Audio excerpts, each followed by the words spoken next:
জোরে হাঁট, সন্ধ্যা হয়ে যাবে কিছুক্ষণ পর। আবার সেই ভুতুড়ে জঙ্গল, যেটা গ্রামবাসীরা বলে। হ্যাঁ ভাই, জোরে হাঁট। এই বলে দুই ভাই বোন জোরে হেঁটে যেতে লাগলো, যাতে সন্ধ্যার আগে পৌঁছতে পারে। রে মলু, শুনেছিস কি? ওই জঙ্গল থেকে আবার সেই আর্তনাদ ভেসে আসছে। এই জন্যই বলি, সন্ধ্যাতে বাইরে যাস না যেন। দূর, ওসব বাজে কথা বলা বন্ধ করো। কিরে দিদি, এরা কি বলে? আমার তো খুব ভয় করছে। দূর, তুই বেশি না অন্যদের কথা শুনে, জোরে হেঁটে চল। ঠিক আছে। এই বলে আরো জোরে ওরা হাঁটতে লাগলো, কারণ আরো অন্ধকার হচ্ছিল আর ভয়ঙ্কর।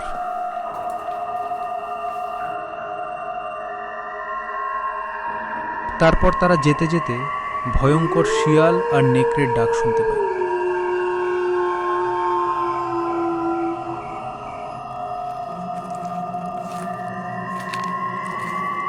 ওরা আরো জোরে হাঁটতে থাকে।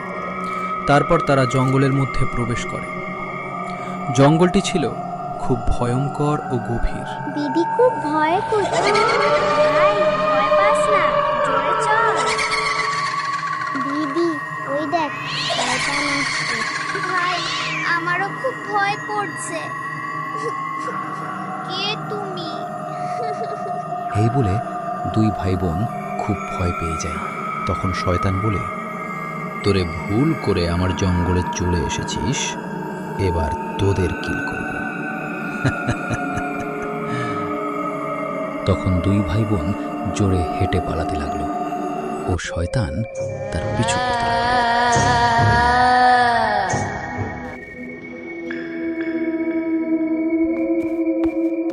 দুই ভাই বোন ছুটতে ছুটতে একটা ভুতুড়ে বাড়ির সামনে এসে পড়ল। তাদের পিছু করতে করতে শয়তানটা ও চলে এসেছিল। তখন দিদিটা ভয়ে ভয়ে শয়তানকে জিজ্ঞাসা করে, কে তুমি আমাদের মারতে চাও কেন? তোরা কিছু করিসনি, কিন্তু ভুল করে আমার জায়গায় চলে এসেছিস। আজকে তোদের মেরে রক্ত খাবো। আমরা পথ হারিয়ে ফেলেছি, দয়া করে আমাদের ছেড়ে দাও। কিন্তু শয়তানটা কোনো কথা শুনেনি।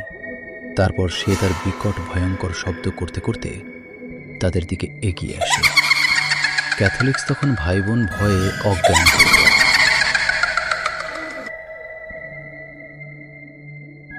পরের দিন সকাল আমরা দেখতে পাই দুই ভাই বোন একটা বাড়ির সামনে পড়েছিল।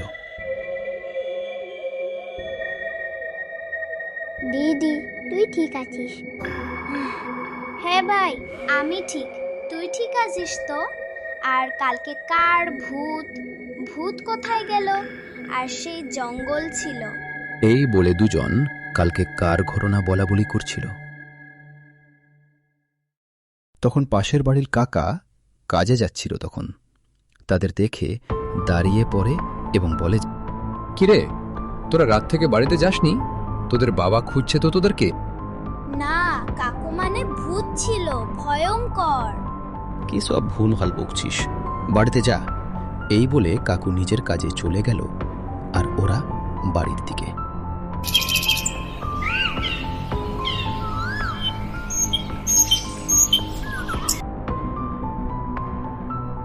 এদিকে আমরা দেখতে পাই যে তার নাতি নাতনিকে খুঁজে পাওয়া গেছে।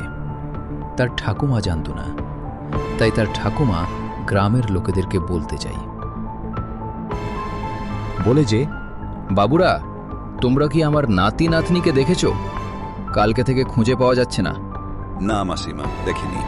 হঠাৎ তখন তার নাতি ও নাতনি দূর থেকে তার ঠাকুমার কাছে আসে এবং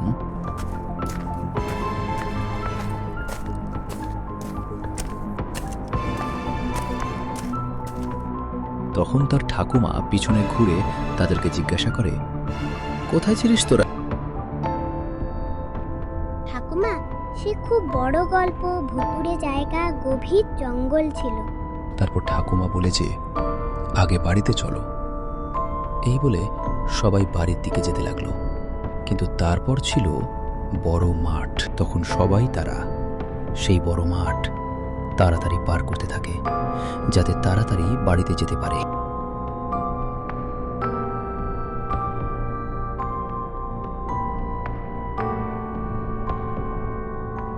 এদিকে দেখা যায় তাদের বাবা ও কাকা খুব চিন্তা করছিল। তখন তারা সবাই বাড়িতে আসে, ঠাকুমা ও তার নাতি নাতনি। তাদেরকে দেখে তার বাবা জিজ্ঞাসা করে, কোথায় ছিলিস কালকে রাত থেকে দুইজন? আমাদের খুব চিন্তা হচ্ছে। তখন ওদের ঠাকুমা বলে, জানি না এরা কোথায় ছিল, হঠাৎ চলে এসেছে। এখন থাক ওসব কথা। কিন্তু তখন ভাই বোন শুনতে পাই আজকে পাশের গ্রামে অনুষ্ঠান আছে। আমরা সন্ধ্যার দৃশ্য দেখতে পাই, যেখানে পাশের গ্রামে কান্তারায়ের অনুষ্ঠান চলছিল। তখনই সেই ভাই বোন সেখানে অনুষ্ঠান দেখতে আসে। দিদি দেখ, কি সুন্দর হচ্ছে কান্তারায়ের অনুষ্ঠান, কত লোক এসেছে। হ্যাঁ ভাই, ঠিক বলেছিস, খুব সুন্দর। তারা দুজন কিছুক্ষণ সেই অনুষ্ঠান দেখে তারপর চলে যেতে থাকে। তো বন্ধুরা, এই ছিল আমাদের গল্পের প্রথম পর্ব। দ্বিতীয় পর্ব দেখতে সাবস্ক্রাইব করতে ভুলবেন না।